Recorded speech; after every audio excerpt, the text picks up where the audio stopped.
talk to. He's the man that led me to the top when nobody else thought I was qualified. All the other promoters, Don King, Bob Arrow, none of them would fool with me. But J. Russell Peltz said, hey, he still got it. So I'm leaving it up to him to guide me the next way. This is the man, if any young fighters want to go to the top like I did, go to this man. He's a fair man. He'll be fair with you. Peltz Boxing Promotions proudly presents the schedule now. Well, welcome again to this second episode for J. Russell Peltz's YouTube page and his voice about boxing throughout the country, throughout the world. So welcome again, Russell. I want to thank you again for allowing me to come to your office in Philadelphia a couple of weeks ago. It was an amazing day and a second day that we went around to your childhood homes and the different locations in Philadelphia where you had your successes at the Blue Horizon. Actually, some of that video we're going to be showing down the road. But welcome again. And here I'm back in California. You're down on the Eastern Shore in Atlantic City, Ventnor area. So welcome again, buddy. I appreciate you coming back. Great to be here, Carl. Looking forward to it. We'll have fun again. Yes, we will. And I know when we had our conversations, you were saying about that, well, you wanted to do everything every 2 weeks, but then there's a few things that came up in the meantime. I said, hey, now you're thinking this is what we should talk about. So what was on your mind about boxing that you would like to talk about? And here's your form, and you have the floor, Russell. You hear me? Well, there was a big fight over the weekend from one of my least favorite countries, Saudi Arabia. The light heavyweight unification fight between two Eastern European fighters from Russia, or what used to be Russia. Artur Beterbiev knocked out everybody he'd fought, I think, in about 20 fights. That's him on the left. And Dmitry Bivol, good puncher, more of a boxer. And from Saudi Arabia, which unfortunately does not have the best what should I say? Public relations, not exactly a great country for Jewish people. And of course, they had the fight on Yom Kippur, the holiest day of the Jewish New Year, of the Jewish year. So I couldn't watch it until about the 8th round. And so I watched the last 4.5 rounds. And I got to tell you something, Carl. I respect a lot of boxing writers, Tris Dixon from England, but the headline on his story was that it was a brilliant fight. It was a competitive fight between two guys who couldn't carry Archie Moore's jockstrap. And I don't even have to go back that far. I have nothing against these guys. They're the best of what we have today at 175 pounds. But for people to say that this was a brilliant fight, that these are Hall of Fame locks, that they're all-time greats, it drives me up a tree. I don't even have to go back to Archie Moore. I could just say that Dwight Cowie would have these guys for lunch. These were two straight up, stand-up, stiff, rigid Eastern European fighters. Bivol moved a lot, but I'm watching this fight. You know what I'm saying? I remember seeing Beterbiev fight in Philly a few years ago at the Liacouras Center, and people were saying, boy, this guy is great. I can't imagine any light heavyweight champions standing up to this guy. And I'm thinking to myself, this guy wouldn't hit Harold Johnson in the ass. And it just frustrates me. People say I'm a hater. I'm not a hater. I love boxing, or I love what boxing used to be. But don't talk about legacies of fighters with 20 fights. You know, Archie Moore had over 100 knockouts, let alone number of fights. Harold Johnson was 76-11. Michael Spinks, Bob Foster, Dwight Cowie. I don't know. I guess it's just society today.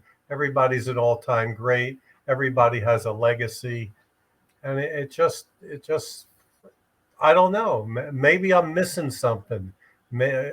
Plus, I thought that from what I saw and what I read, the fight probably should have been a draw, but I guess they'll fight again. Well, you know, Russell, I understand your frustration because obviously boxing is your life, and I'm just a sports fan from a little bit younger than you are, but grew up in the '60s with sports. And you hear all these pundits out there that current play, people in basketball, hockey, and all the sports are the goats. But we're the people who actually saw the people of the NBA, because you were at the Palester and the old NBA with Russell and Chamberlain. They're, to us, they were the goats. Willie Mays in baseball and our favorites. But then with you in boxing, the history of boxing. So obviously that's where your frustration is coming from, because you've seen the greatest, and people saying that they have the accolades to that. I think that's, not only boxing, it's all sports today. You agree? Well, listen, being from Philly, I saw Chamberlain play a zillion times. Yes. You know, he would play Bill Russell 12 times a season. And people who say that Will played against a bunch of plumbers and white guys, it's so outrageous when you've been there and you've seen these guys. And Will Chamberlain was a once in a lifetime generational athlete. And I don't know, I realize we tend to idolize the heroes of our youth. I actually played my Will Chamberlain moment. I don't know if I told you this. Harry Litwack was the coach at Temple. And I know we're getting off boxing for a second. And I went to his overnight camp, Sun Mountain. And every year he would have basketball players come up. So one year, Wilt comes up with George Raveling, who had played at Villanova and later went on to coach at Iowa, maybe USC, I'm not sure. So I was a waiter that year. I worked in the kitchen. So we had a game, Raveling with 4 guys and Wilt with 4 guys. And I was on Wilt's team. So Wilt's taking the ball out under the basket. I cut down the lane. Wilt throws the ball to me. I make a layup. And I always tell people that Wilt Chamberlain got an assist off me, especially one year when he led the league in assists. But I mean, athletes I grew up with, Jim Brown. Jim Brown's one of the greatest athletes. Forget football. He was an All-American lacrosse player. He also played basketball at Syracuse. These guys there's great players today, but I don't tend to use the word great that often. Wilt was, I don't know, he was just a special person. And they talk about that pickup game he had with Magic Johnson years ago at the Forum, where he told Johnson that he wasn't going to score another point in the game. And he didn't. He couldn't get past Wilt. So that's my basketball. I mean, college basketball was always my second love. And living at the Palester in high school and college, I mean, it was like college basketball heaven. Well, with us having a national audience, hopefully, that Philadelphia was a mecca of sports back then, especially with college basketball with the Big Five. And I'm sorry that we're off boxing, but we have to give maybe history of sports that you were able to see. Now, it's a shame there's nobody had a smartphone or anything take a picture with you and Wilt doing that, because that's historic in its own right. So. But yeah, I think it's frustration for people of our age that grew up in that era for all sports. And with you being there and knowing these people personally, I think I understand where you're coming from. But you think it was at the whole Saudi Arabia thing, not only what they've taken over with golf, what they did with the whole golfing game, they're trying to, take over sports. And that's why the fight was over there to begin with. Oh, it's all about money, and money trumps everything. It trumps human rights. It trumps religion. I don't want to get into that. It trumps everything. And it's a shame that boxing has to resort to that to make these fights. It's sad. It's sad. I wouldn't want to be a woman living in Saudi Arabia, and I wouldn't want to go to Saudi Arabia on an Israeli passport because I wouldn't be able to get in.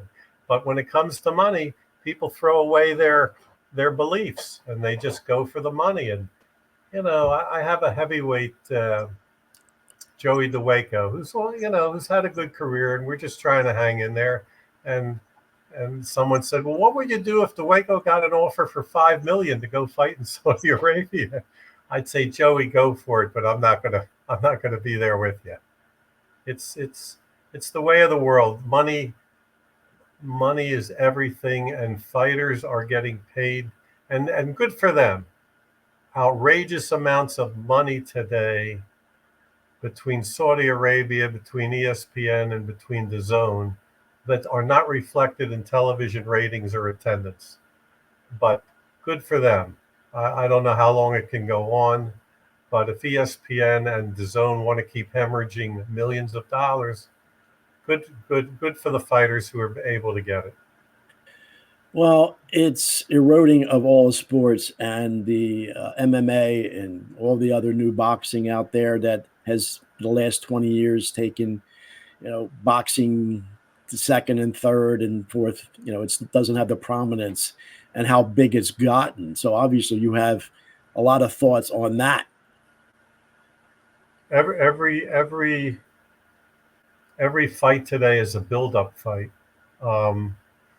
5% of the people in boxing are generating 95% of the money. There was a fight card in Philadelphia on Saturday night. Now, see, here's the thing. In the old days, you would never run a fight card if there was a monster fight on television. You wouldn't do it because the fight fans would stay home and watch the fight on television.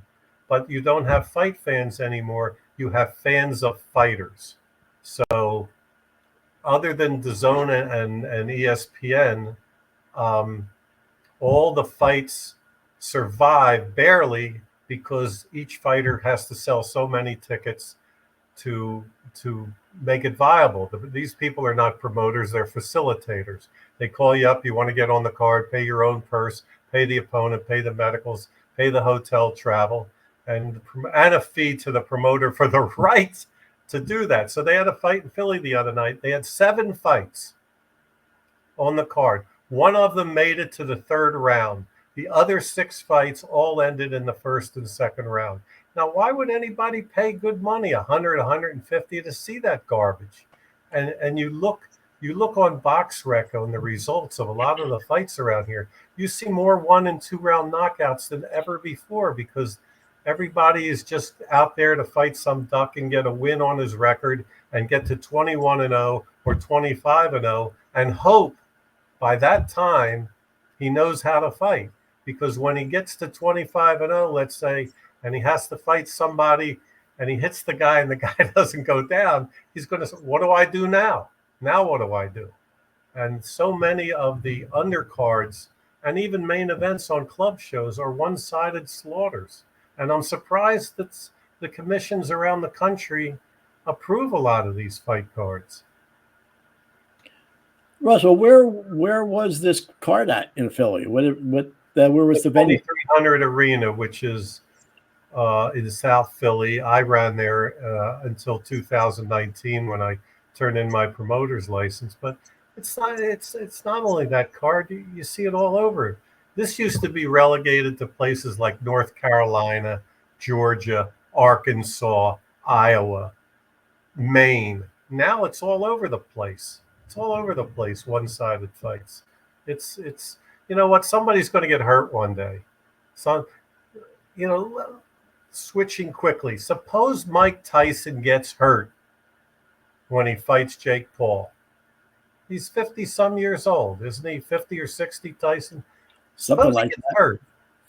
How is the commission that is sanctioning this fight? What's their defense?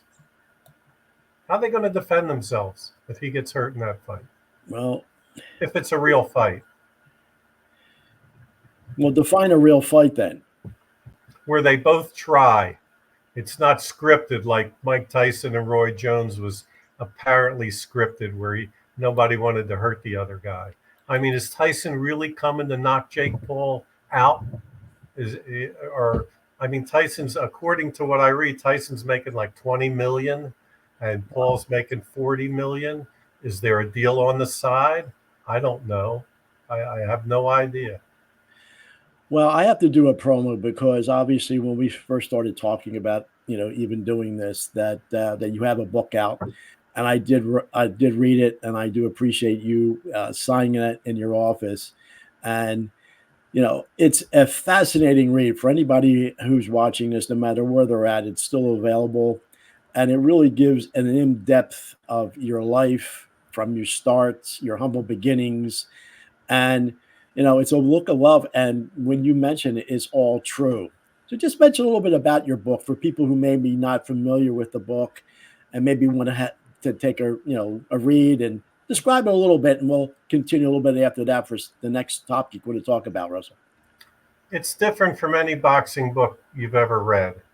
It's not just the blow by blow descriptions of the fights. I mean, that's in there, but it's about what goes on behind the scenes in boxing, how fights are negotiated, what fighters were paid, how many people came, did I make money on the show, did I lose money on the show. It's about things I did that I'm proud of. It's about things I did that I'm ashamed of. I stiffed Tommy Hearns one night out of part of his purse, and I felt bad about it. And as I mentioned in the epilogue, when I was writing the book, Jackie Callan, his agent, put me in touch with Tommy, and I felt guilty, and I sent him a check for the money I'd stiffed from him in 1979. So he said, Russell, it was $1,000 in 1979.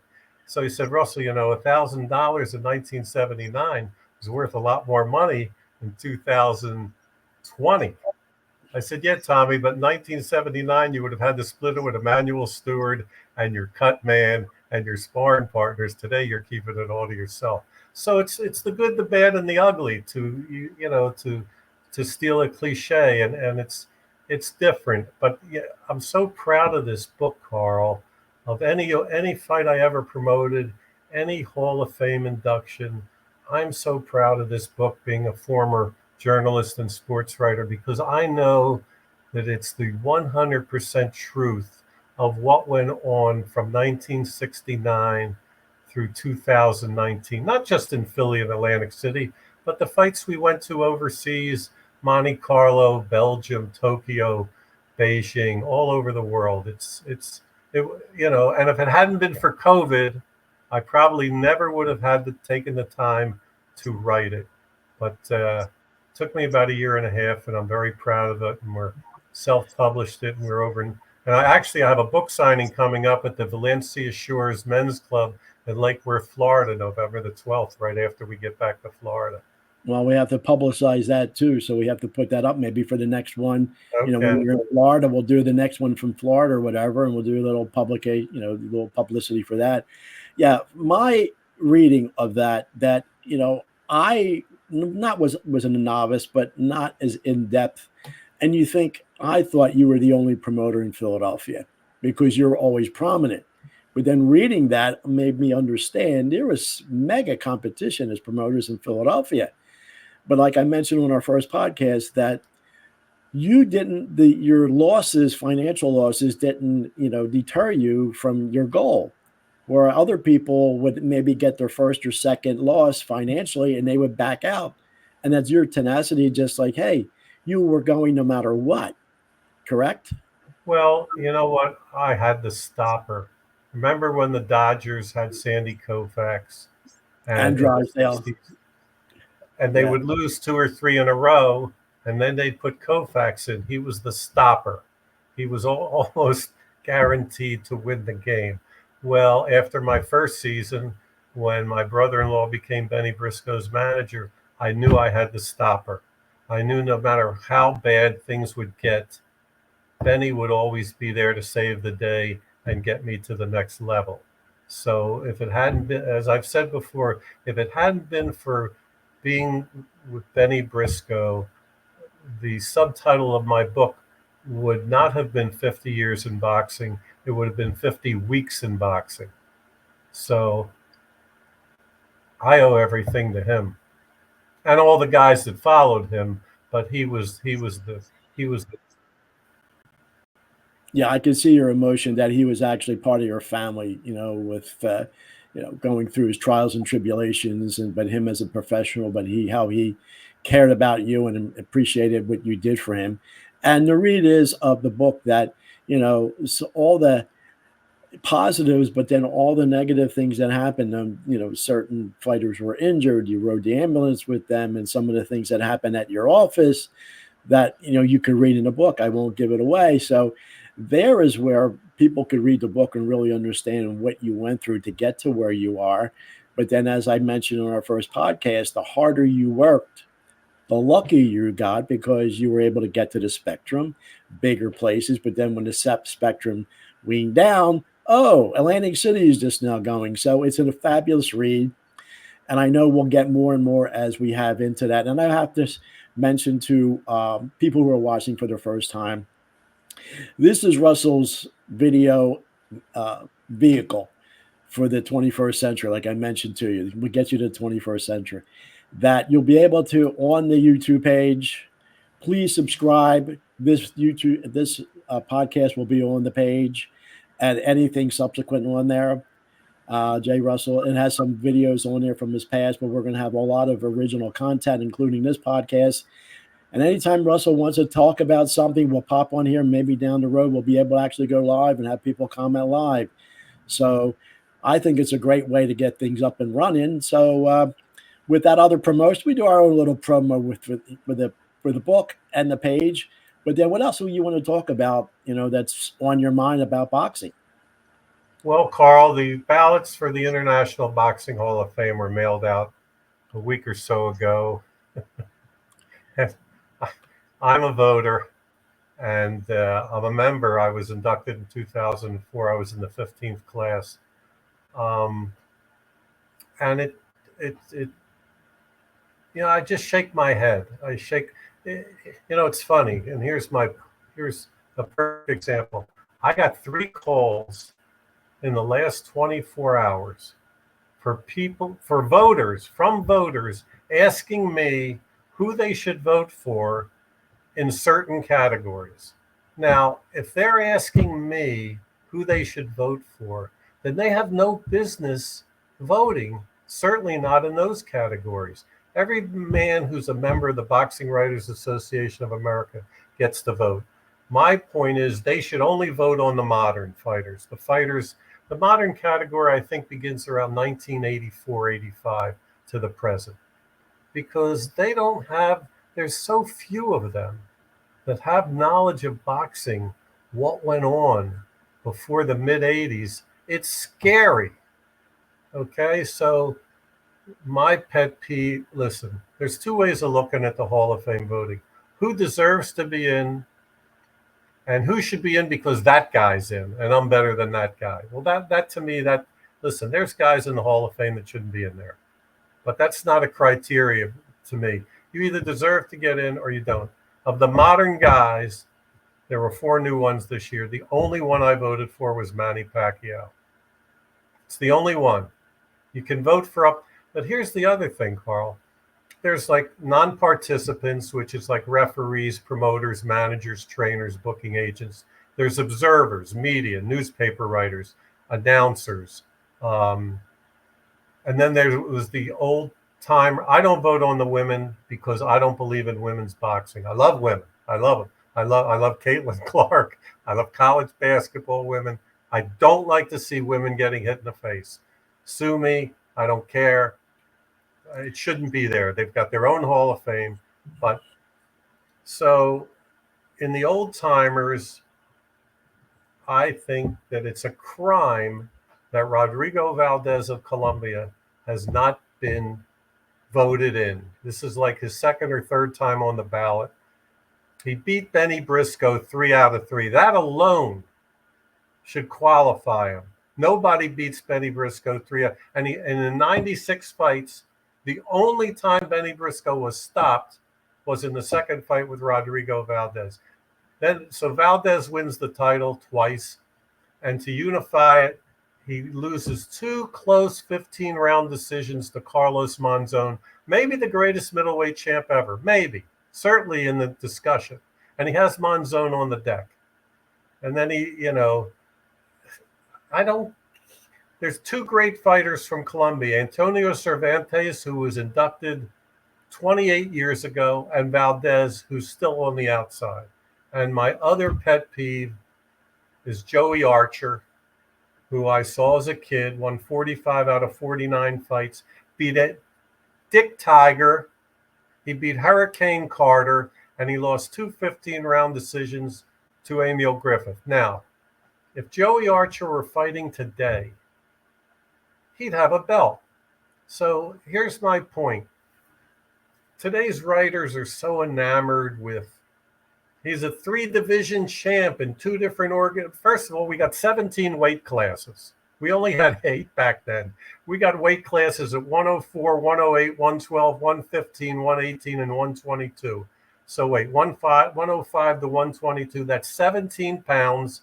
We got 6 champions within 17 pounds of each other. That's like one champion for every, not even 3 pounds on the scale. So if Joey Archer, let's say there's 4 welterweight champions today, WBO, WBA, WBC, IBF. Let's just say any division.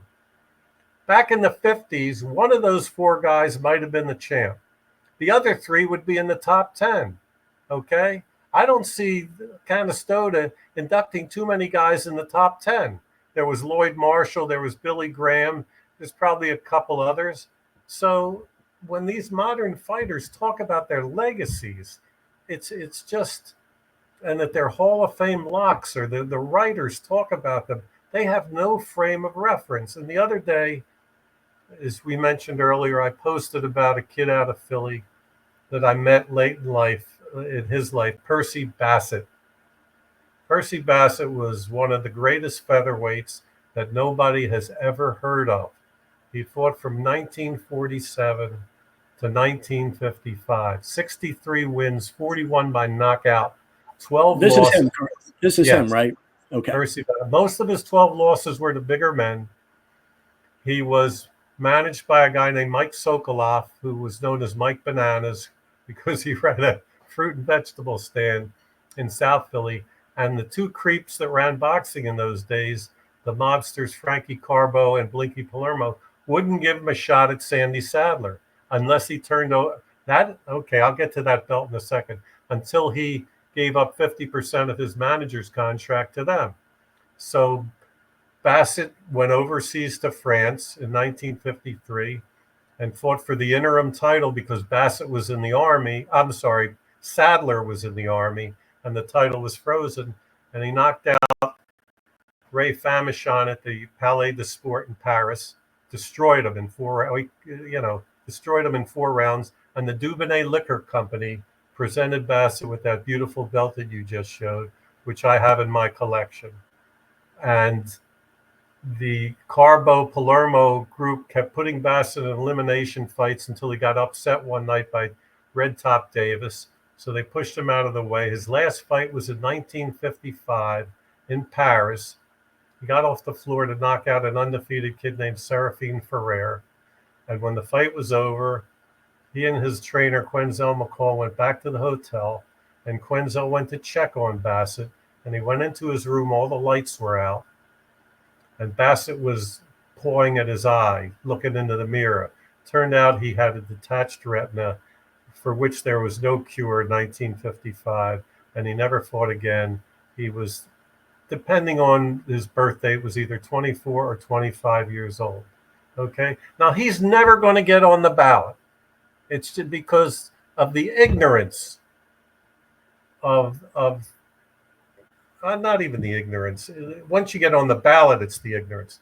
Because you see the Hall of Fame on their ballots, it says only 1 old-timer gets inducted. But 3 moderns have to get inducted. Why? Baseball doesn't do that. You have to get like 75% of the vote in baseball. Let me tell you something. I know what the voting percentages were of some of the modern fighters who've gotten in the last decade. And I'm not going to tell you what they were, but they weren't even close to 75%.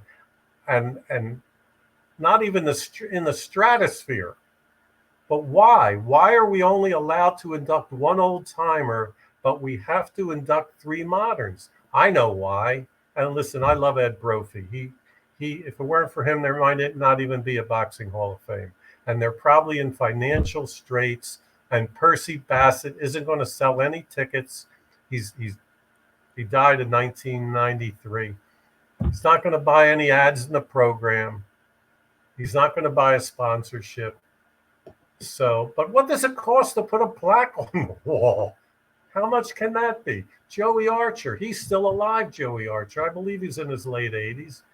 I mean, these guys, I don't know. It's just, you know, I don't get it. I I understand it. And the other thing, baseball, sometimes one year they didn't induct a single person. And one year they only inducted one guy, and it was still packed at Cooperstown. And my wife Linda says, "Oh, come on, that's baseball. How can you compare the two?" Well, years ago, you could not only compare the two, boxing was bigger. Okay. And on Friday night, they have a fight at the Turning Stone Casino on induction weekend. Now, I love Golden Boy, Eric Gomez, Oscar De La Hoya. But the main event was a WBO minimum weight championship, 105 pounds. Who in Verona, New York, could care about two guys weighing 104 pounds? One was from Puerto Rico. I can't remember where the other guy was. We need a big fight up there on Friday night.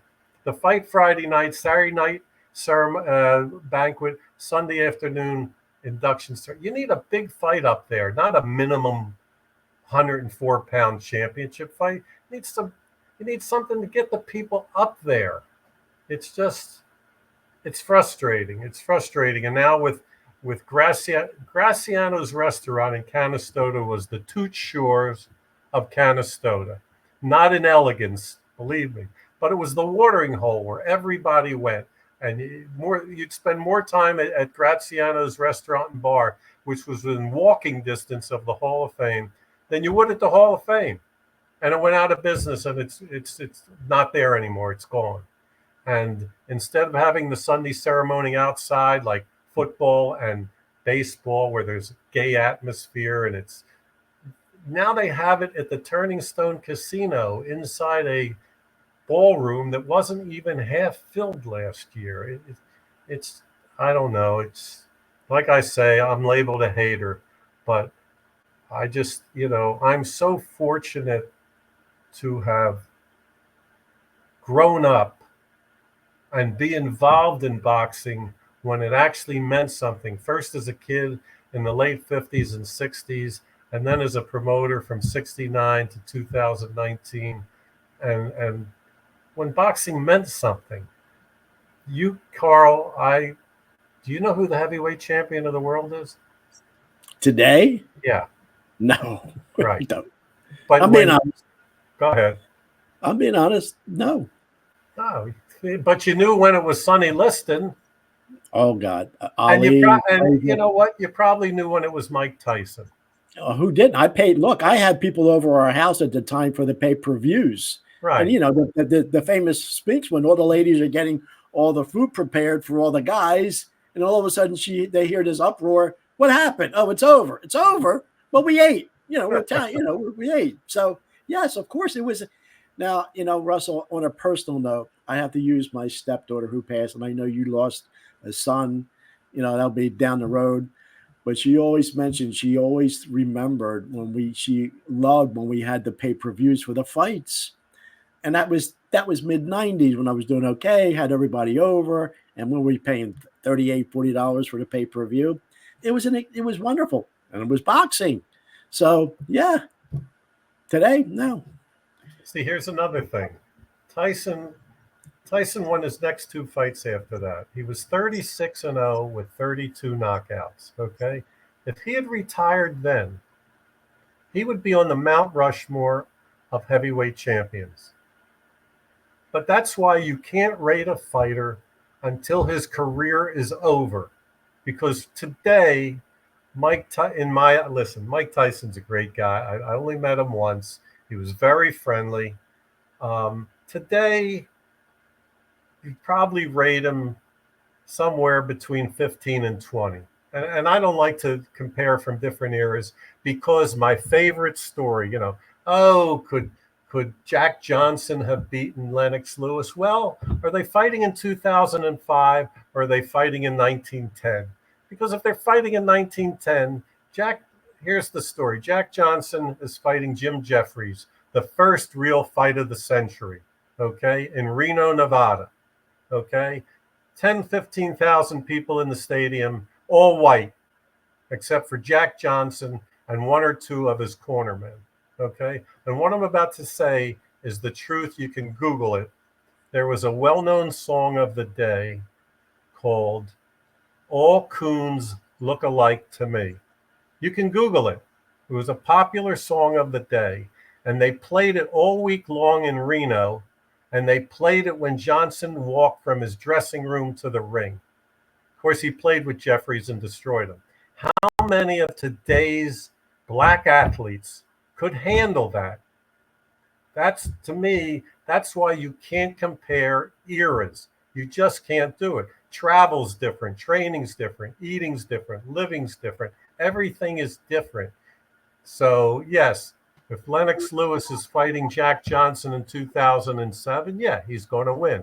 But he's not going to win in 2000. He's not going to win in 1910. And certainly neither is Mike Tyson. Wasn't he the Jackie Robinson of boxing?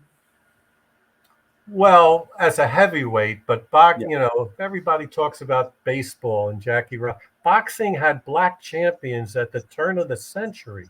George Dixon was the first black champion that I remember right at the turn of the century. Johnson was the first black heavyweight champion.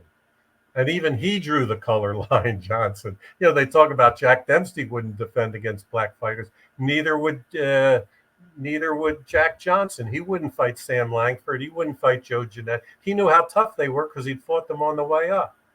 So, you know, boxing doesn't get that kind of credit. Yeah, they weren't really treated as equals as white fighters were for many years, but they still had world champions. Tiger Flowers, Joe Gans, Henry Armstrong, Sugar Ray. I mean, come on. Way before 1947, when Jackie Robinson, and football took longer. Well, look at actually with Dempsey, and I think the German that came over, you know, during the beginning of the Second World War, that the Joe Louis, forgive me, my little Max Schmeling. Now that was not only boxing, that was political, you know. And then when Schmeling did not win, what was it, the second or third fight? You know, the second fight. They only fought twice. Right. And, you know, and then, you know, with the Olympics in 36. So, you know, people think that, you know, it's like, it's a shame people do not know real and true history of just the world, not only sports, but, you know, I know we're just dabbling on real history, which brings into sports how it made history. But if anything, Russell, I think your first solo here, you enjoy talking about everything, and I think you're going to enjoy having, you know, this medium for this. And I just want to remind everybody that we're here for Russell's official YouTube page, that, you know, he'll be speaking what's on his mind, as he is doing today, about the boxing world and other things. But we do hope that you'll be able to come on here, what will, you know, have a teaser on his Facebook page. But this is and if you like it, just subscribe, make some comments. And I knew, you know, that Facebook page you had about the Hall of Fame, you had about almost 100 comments about that too. So it's great. And I think, you know, having this medium for you and then going back to your book to read all about it, as we used to say, so the newspaper kids used to hustle, read all about it. But here it is in this amazing 400-page book. So what else you want to continue with a little bit, Russell? I like people to know that from 1854, when baseball first came on the scene, until 1958, there were only 3 professional sports in this country that anybody cared about: baseball, boxing, and horse racing, and not in that order, believe me. You know, in 1923, Carl, in Yankee Stadium, 2 skinny little Jewish kids, Benny Leonard from New York and Lou Tendler from Philly, fought for the undisputed world lightweight title. 56,000 people were there at Yankee Stadium, okay? And I don't think I've talked about this on the previous podcast. 3 years later, in 1926, Jack Dempsey defends his heavyweight title against Gene Tunney in what was then known as Sesquicentennial Stadium. Later became Municipal Stadium, then JFK Stadium, where the Army-Navy game was played forever. 120,757 people in a slight but steady rain. And the local promoter, Herman Taylor, the day after the fight, Tunney won, took about 20 women to a dress shop in South Philly and bought them all new dresses because theirs had been ruined in the rain the night before, and Taylor could afford to do that because his cut was $100,000 in 1926. That's worth about $8 million today. But the thing is, the next year they fought a rematch at Soldier Field where the Bears play football. 104,000 people showed up. So Tunney won again. Tunney was probably the smartest fighter who ever lived. He got a percentage of the gate. His check came to $990,000 since 1927. So what he did was he wrote a check to the promoter, Tex Rickard, for $10,000. So Rickard turned around and wrote a check to Tunney for publicity purposes for $1 million. It's worth about $20 million today, okay? Tunney was good friends with George Bernard Shaw. He would read poetry during training camp. That's, I think, one of the reasons Dempsey didn't take him seriously. And he was even smarter than that because he married a woman named Polly Lauder, whose great-grandfather had the name Andrew Carnegie. They were in the steel business. So Tunney was by far the smartest fighter. But I say up 1854 to 1958 because 1958 was the nationally televised NFL championship game between the Baltimore Colts and the New York Giants, which jump-started pro football. And when I was at Temple University in the 60s, and the Sixers won the championship in 67, some of the games were still on tape delay. Yeah. And the National Hockey League had just expanded from 6 teams, 2 in Canada, to like double that. So yeah, I was one of those Flyer fanatics at the Spectrum. So there you go. I went to a few games, but I could never get into ice hockey. Could never get into it. We had to have the pickup plan that you met my cousin Vince when we were there, and we had the pickup plan. There was 18 games, and we were in college at the time. We had our part-time jobs, and then when the Flyers really caught on, they said, "Hey, you have to buy a complete season." And luckily, we were able to have our tickets when they won the cup, and I did a podcast on that. So, Russell, I know we're going to have so much content, and I know you still even only scratched the surface today and what you wanted to talk about before we, kind of wind this down a little bit. You have anything else you want to speak on this first one and maybe preview maybe episode 3 that for the next one we're going to do in a little while? I think we can I think I want to, not today, but I want to talk about, I mentioned earlier what I did with Tommy Hearns, which, I'm not proud of. I feel better now that I sort of made it up to him. But I want to talk about what goes on behind the scenes in boxing. Certainly at the time when boxing, things I learned from the old timers. Your parents can tell you to try to teach you to do the right thing when you're a kid, and be true to your word. But until you're actually faced with a real life situation, you really don't know. And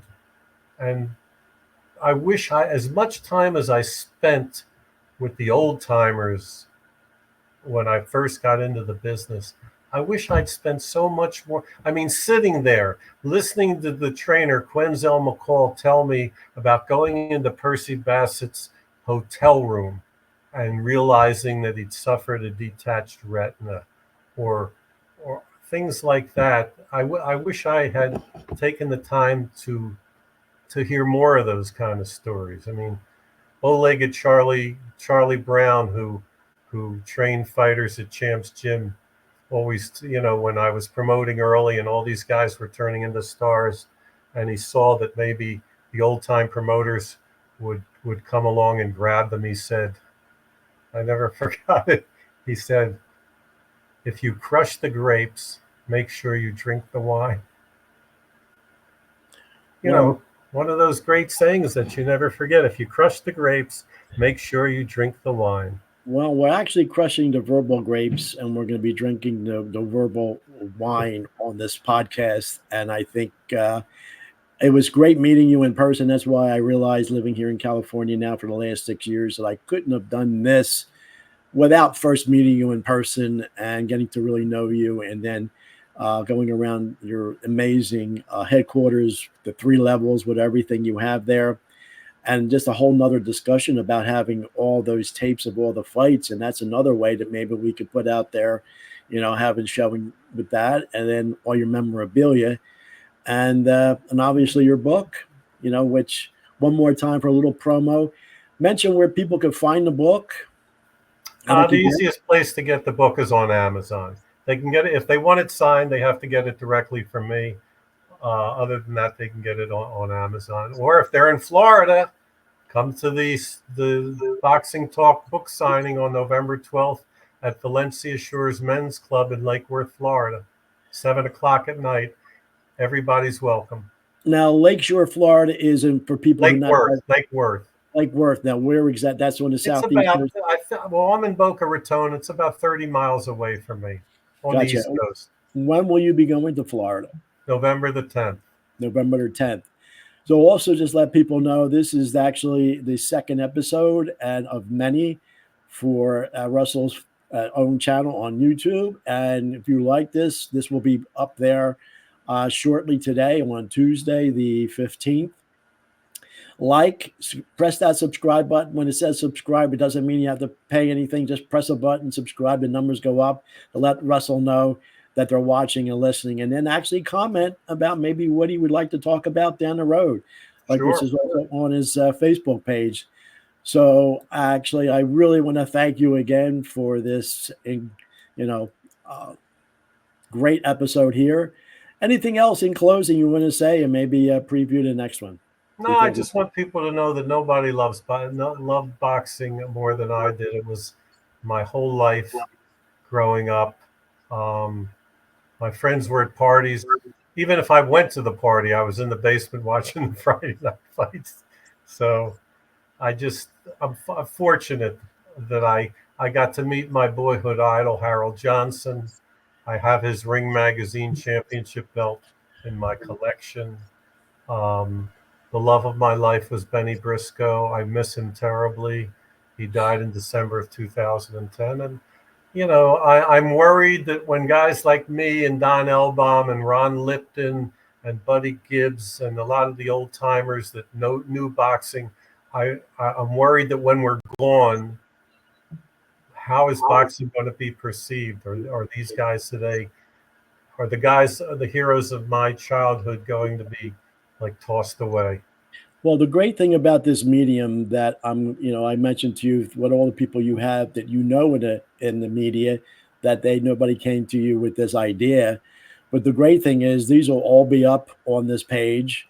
And no matter how much time goes by, we could always go back to these first ones and see how we'll grow through time and mention everything you want to mention about boxing and life in general. So I know you wanted to be on maybe a bi-monthly, one every 2 weeks, but I think, as things come up, like you say, you could give me a holler. We could pop on here within maybe 24 hours and you'll hear some more from Russell. Maybe we could be actually live on YouTube and people could comment on a live, but that'll be down the road. So Russell, I want to thank you again for this episode 2, and probably within the next week or two, maybe before you do go to Florida, we'll have another one and we'll discuss boxing again. And Russell, I can't thank you enough. And until the next time, closing comments. I hope everybody enjoys talking boxing as much as even if they only enjoy half as much as I do, we'll have a good time. Sounds great. Till the next time, Russell, thank you again, and we'll see you next time. J. Russell Peltz. This is the man to talk to. He's the man that led me to the top when nobody else thought I was qualified. All the other promoters, Don King, Barbero, none of them would fool with me. But J. Russell Peltz said, hey, he still got it. So I'm leaving it up to him to get me the next way. This is the man. If any young fighters want to go to the top like I did, go to this man. He's a fair man.